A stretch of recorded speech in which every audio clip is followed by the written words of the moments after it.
দুদিন আগে আমি ভাত খেতে বসেছি। তো যথারীতি ভাত খেতে খেতে আমার অভ্যাস হচ্ছে একটু ফেসবুকটা ঘাঁটা, একটু ইউটিউব দেখা, এইসব হচ্ছে আমার কাজ। তো আমি ফেসবুকটা ঘাঁটতে ঘাঁটতে স্ক্রল করতে করতে একটা ভিডিও আমার হঠাৎ করে চোখে পড়লো। ভিডিওটা দেখে জাস্ট আমি কিছুক্ষণের জন্য বাক্যহারা হয়ে গেছিলাম। তোমরা হয়তো ইতিমধ্যে জেনে গেছো যে ইউটিউব বা ফেসবুকে এটা খুব পরিমাণে ভিডিওটা ভাইরাল হয়েছে। অবশ্যই আমি কার সম্পর্কে বলছি তোমরা বুঝতে পারছো। আমি রন আর প্রীতি সম্পর্কে কিছু কথা বলতে অবশ্যই চলে আসলাম। গত দুদিন আগে বাপন বিশ্বাস বলে একটা পেজ আছে বা প্রোফাইল আছে, তো সেখানে একটা ভিডিও যথেষ্ট পরিমাণে ভাইরাল হয়েছে, যেটি রনের দিদি ওকে মারধর করছে। এই ভিডিওটা খুব পরিমাণে ভাইরাল হয়েছে। তো এই ভিডিওটা যখন আমার হঠাৎ করে চোখে আসলো, তখন আমি জাস্ট বাক্যহারা হয়ে গেছিলাম। মানে আমি জাস্ট স্পিচলেস। মানে আমি কি বলবো, সত্যি আমি নিজেকে নিজের চোখকে বিশ্বাস করতে পারছিলাম না যে এরকম একটা ঘটনা ঘটতে পারে। তো এইবার একটা কথা বলি। এর আগে আমরা অনেক ভিডিওতে দেখেছি, প্রীতির অনেক ভিডিওতে দেখেছি, প্রীতির সঙ্গে রনের প্রায় ব্রেকআপ হওয়ার মুখে এমন একটা ঘটনা ঘটেছিল। তো ওরা অনেক দিন আলাদাভাবে ছিল। প্রীতির বাড়িতে ছিল, রন কাজের সূত্রে এদিক ওদিক ঘুরছিল বা ওর বাড়িতেই ছিল। তো সেখানে ওর দিদি মানে দীপিকা দিদিভাই, তো ও এসে প্রীতির সম্পর্কে অনেক কথা বলেছিল, যেগুলো সত্যি খুব খারাপ একটা ব্যাপার ছিল। তো এই ব্যাপারটা নিয়েই যে কেন ওটা তো ওদের দুজনের মধ্যে যদি কিছু কি বলবো, যদি ঝামেলা হয়েও থাকে, তো তৃতীয় ব্যক্তি হিসেবে ও ননদের ওর দিদির ওখানে ঢোকাটা কিন্তু একদমই উচিত হয়নি। কিন্তু ওই যে ভিউজ কামানোর লোভে ও একটা ভিডিও করে বসলো, এবং ওর ভাই ওকে বলেছিল ওই ভিডিওটা ডিলিট করার জন্য, এবং শেষমেশ ওই ভিডিওটা ডিলিট করেনি। এই নিয়ে কিন্তু ওর দিদি আর ভাইয়ের মধ্যে বেশ ঝামেলা চলছিল।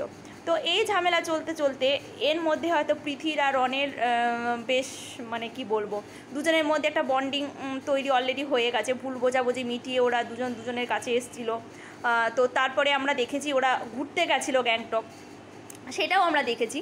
তো এরপরে রনের আসার কথা ছিল সরস্বতী পুজোর দিন পৃথির বাড়িতে, পৃথিকে নিতে একটু ঘুরবে, ঠাকুর দেখবে, আনন্দ করবে। তো সেই দিন এমন কি ঘটলো সেটা আমরা পৃথির ভিডিওতেও দেখেছি, যে পৃথি বলছে যে রনের মনটা কিছু কারণে খারাপ, আমার ফোন ধরছে না, তো কিছু একটা প্রবলেম হয়েছে। তো এই প্রবলেমটার কথা বলি। ওদের বাড়িতে পৃথির শ্বশুর বাড়িতে ওর ননদ, ওর দুই ছেলে ছিল। তো সেখানে ওর বড় ছেলের জন্মদিন ছিল। তো যথারীতি রন জন্মদিনে ওকে বিভিন্ন গিফটস নিয়ে, ফুল টুল নিয়ে মনে হয় ওদের বাড়িতে গেছিলো, এবং ওর ছেলেকে ওর ভাগ্নেকে ওটা দিতে চেয়েছে। এবং সেখানে একজন মা হিসেবে ওর ছেলেকে ডেকে বলছে এই গিফটটা তুমি নেবে না। আমার পরিবারের সঙ্গে যখন কারোর ঝামেলা হতো, অন্য পরিবারের বা পাশাপাশি কোনো প্রতিবেশী যখন ঝামেলা হতো, তখন আমার মা একটা কথাই বলতো যে ঝামেলাটা বড়দের সঙ্গে হয়েছে, তোমরা বাচ্চার মতন থাকবে। সেখানে ঝামেলা হয়েছে দিদি আর বোনের মধ্যে। একটা বাচ্চা দুধের শিশুকে তাকে বোঝানো হচ্ছে যে তুমি গিফট নেবে না, কিছু খাবার দাবার দিলে নেবে না। এটা কতটা কুরুচি সম্পন্ন আর কতটা হিংসুটে মনোভাবাপন্ন একটা মানুষের প্রতিপন্ন হচ্ছে এই কথাটিতে, সেটা আপনারাই বিচার করে বলুন। এবং যতবার ভিডিও দেখেছি ওর দিদির, আমাকে কোনো অ্যাঙ্গেল থেকে না ওর দিদিকে ঠিকঠাক বলে মনে হয়নি।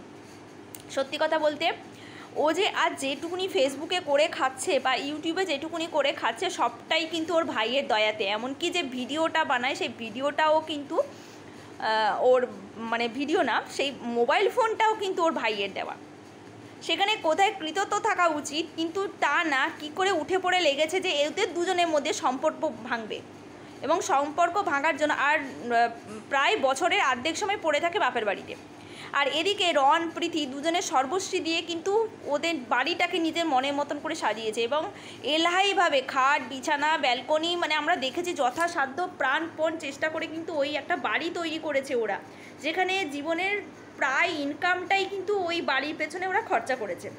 সেখানে ওরা বাড়ি ছাড়া, এবং সেই বাড়ি ছাড়াটা হয়েছে একমাত্র ওর দিদির জন্য কিন্তু বাড়ি ছাড়া হয়েছে। এবং সেখানে যে ভিডিওটা ভাইরাল হয়েছে, সেখানে ওনার হাজব্যান্ড টাকা দিয়ে, ঘুষ দিয়ে চাকরি পেয়েছে, এবং সেই কথাটা আমাদের পাবলিক করেছে, আমাদের রন তো পাবলিক করেছে, এবং সেখানেই ওর আপত্তি। সেখানেই ওর আপত্তি। এবং যদিও ঝগড়াটা চলছিল ঠিক আছে, কিন্তু রনের দিদি বটি নিয়ে তেড়ে এসছে ওর ভাইকে মারবে বলে। এবং পরে ভিডিওতে নেকি কান্না কেঁদে ওর দিদি বলছে বটিটা নাকি ও জাস্ট এমনি তুলেছিল। কেউ কখনো বটিটা এমনি তোলে? রাগের মাথায় যতই আমাদের রাগ হোক না কেন, কোনো ধারালো অস্ত্র হাতের সামনে তুলতে নেই। কখন রাগের মাথায় ওটা কার শরীরে আঘাত হবে বা কার শরীরে আঘাত লাগবে সেটা কিন্তু একমাত্র বলা যায় না। তাই ধারালো অস্ত্র কখনোই কিন্তু তোলাটা ঠিক না। সামনে থাকলেও রাগটাকে কন্ট্রোল করতে হয়। সেখানে যখন ও বটিটা তুলেছে তখন নিশ্চয়ই ওর কোনো অভিসন্ধি ছিল, এবং সেখানে ও তেড়ে আসছে রনকে কোপাবে বলে। এবং আমরা ওই ভিডিওটাতে দেখেছি গাল, ঠোঁট, কান, পুরো নখের আঁচড়ে পুরো রক্তারক্তি হয়ে গেছে। এবং ওর দিদি, ওটা নাকি ওর দিদি বলছে যে রন নাকি ওকে কামড়ে দিয়েছে এবং হাত দিয়ে নাকি গলগল করে রক্ত বেরোচ্ছে। যেখানে সব জিনিসটা আমাদের সামনে ভিডিও করে দেখানো হয়, তাহলে ওই হাতে যে কামড়টা দিয়েছে সেটা কেন ভিডিও করে আমাদের দেখানো হলো না? এটাই হচ্ছে আমার কথা। এবং সেখানে ওর হাজব্যান্ডও উপস্থিত ছিল। তাই বলবো যে ভাই বোনের যতই ঝামেলা হোক না কেন, একটা বাচ্চাকে এরকম বোঝানোটা ঠিক হয়নি। আজ এতদিন পরে যখন ছেলেটি যখন বাড়িতে গেছে, ও নিজের বাড়িতে, নিজের তৈরি করা বাড়িতে যখন গেছে, সেখানে খারাপ ব্যবহারটা ওরা করেছে যথেষ্ট পরিমাণে বোঝা যাচ্ছে। কারণ এতটা পরিমাণে মাথা গরম হয়েছে ওর, যে এই কথাটাই, যে ঘুষ দিয়ে চাকরি পাওয়ার কথাটা ও পাবলিক করেছে। তো তোমরাই এর বিচার করো যে আদৌ কে ঠিক কে ভুল। এখনও পর্যন্ত যে সমস্ত ভিডিওগুলো, আমাদের ক্লিপসগুলো আমাদের চোখে আসছে, সেখানে একমাত্র বোঝা যাচ্ছে যে ওর দিদি অপরাধী। ওর দিদির এবার এদিকে প্রীতিও একটা কমিউনিটি পোস্ট দিয়েছে যে রায়বাঘিনী ননদিনীর বিরুদ্ধে মুখ খুলবে, ও কীভাবে অত্যাচারিত হতে হয়েছিল সেগুলো সব একে একে জানাবে। তো আমরা সেই ভিডিওর অপেক্ষায় রয়েছি যে রন আর প্রীতির মধ্যে এত ভালো সম্পর্কটা কেন একটা ছাড়াছাড়ির পর্যায়ে চলে গেছিলো, তার মূলে কি এর দিদি আছে? তো সেটা অবশ্যই আমরা পরের ভিডিও যত আসবে, বা প্রীতির তরফ থেকে ভিডিও আমরা কোনো পাইনি, যত আসবে তত আমরা ওদের পর্দাটা পুরো খুল্লা হয়ে যাবে, তখনই কিন্তু বুঝতে পারবো। আপাতত এই পর্যন্ত হচ্ছে ফ্যাক্ট। তোমরা যদি আরও কিছু খবর জেনে থাকো কিন্তু অবশ্যই কিন্তু কমেন্ট করে জানাবে। তো আমি যেটুকুনি জানি সেটুকুনি তোমাদের সাথে শেয়ার করলাম।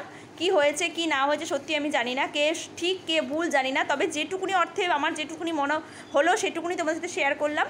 আর ভিডিওটা ভালো লাগলে অবশ্যই লাইক করো। চলো আজকে টাটা।